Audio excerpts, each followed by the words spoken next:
Nullification was spelled out in a document that Jefferson drafted anonymously in 1798, known as the Kentucky Resolutions of 1798.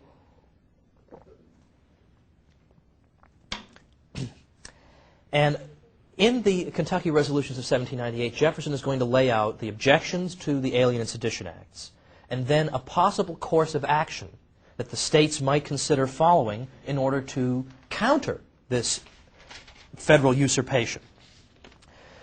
Constitutions, Jefferson understood, do not enforce themselves. I mean, if you violate them, there are no fangs that come out and bite you. I mean, you have to enforce them through vigilance. You can't just expect them to be enforced automatically. Jefferson proposed basically the following: that since the states created the states came before the federal government, obviously, I mean, this does not need to be explained to anybody other than a certain institute out in California that will remain nameless. We'll tell you that over lunch if you need to know that. But the point is, the states were obviously there first. They created the federal government and endowed it with certain enumerated powers. By the way, whether this actually worked out in the long run can be judged by glancing at the federal government now and seeing, is this actually the scrupulously limited government limiting itself to its delegated powers that the framers envisioned? I think it's obvious enough. But Jefferson's view was that the states created the federal government, they sent delegates to a constitutional convention, they approved the Constitution, they ratified it state by state, so the constituent unit always was understood to be the state. Well, they have not, according to Jefferson, they've not created a Frankenstein's monster that gets to interpret the scope of its own powers and tell the states themselves what their own Constitution means.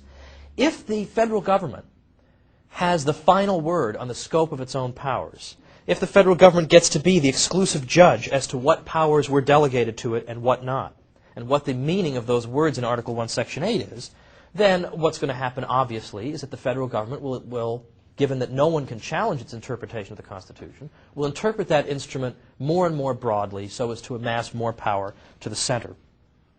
So Jefferson's next step was to say, states created the federal government, they endowed it with certain limited powers, but if the federal government should go beyond the powers that were delegated, then the states have the right to interpret the Constitution for themselves and to judge that an infraction has taken place and to refuse to enforce the offending law, that is, to nullify the offending law. It doesn't mean that they would be repealing the law, but they would simply be saying that insofar as their state is concerned, the law will not be enforced. Now here's how Jefferson words this in one of the passages from the Kentucky Resolutions of 1798.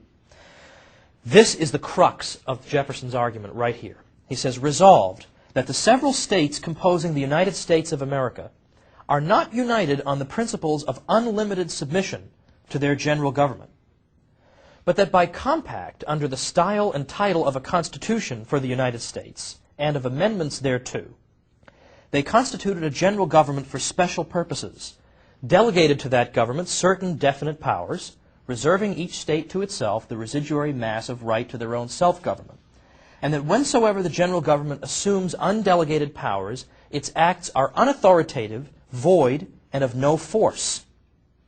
That to this compact each state acceded as a state, and is an integral party, its co-states forming as to itself the other party. That the government created by this compact was not made the exclusive or final judge of the extent of the powers delegated to itself, since that would have made its discretion and not the Constitution the measure of its powers, but that as in all other cases of compact among parties having no common judge, each party has an equal right to judge of itself, as well of infractions as of the mode and measure of redress." That's a beautiful passage. It's a beautiful passage. I used to, and by the way, I'm not up here to make fun of my students because I like them. They're decent kids. They just, it's mostly not their fault that they haven't been taught things. But I used to assign the Kentucky Resolutions of 1798. No one can understand this language. Okay, so in a way, it sort of makes you think, are they trying deliberately to make us dumb so that we can't read Jefferson telling us here, hey, you have the right to nullify and whatever? Well, the next year, the Kentucky legislature, and by the way, these resolutions are passed by the Kentucky legislature. This was a common thing that in colonial times, like the Virginia resolves against the Stamp Act, when you want to make a statement at the highest level of the state that indicates the opinion of that state at that time, you pass resolutions through the colonial legislature, or in this case, the state legislature. Well, the next year, Kentucky drafts further resolutions in which the word nullification actually appears. And it reads as follows, the relevant portion. If those who administer the general government be permitted to transgress the limits fixed by that compact, by a total disregard to the special delegations of power therein contained, an annihilation of the state governments and the creation upon their ruins of a general consolidated government will be the inevitable consequence. That the principle and construction contended for by sundry of the state legislatures, that the general government is the exclusive judge of the extent of the powers delegated to it, stopped nothing short of despotism, since the discretion of those who would administer the government, and not the Constitution, would be the measure of their powers. The several states who formed that instrument, being sovereign and independent, have the unquestionable right to judge of the infraction, and a nullification by those sovereignties of all unauthorized acts done under color of that instrument is the rightful remedy.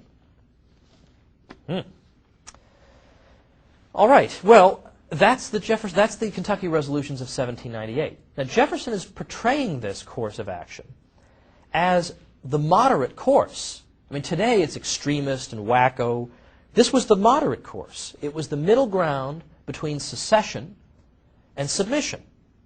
It was a way of telling his friends, who he thought some of his friends were too anxious to secede, that here is a way that we can stay in the Union and enjoy whatever benefits accrue to us from that, and not have to give that up, but at the same time be able to resist, and be able to resist usurpations of state powers. This is the moderate course.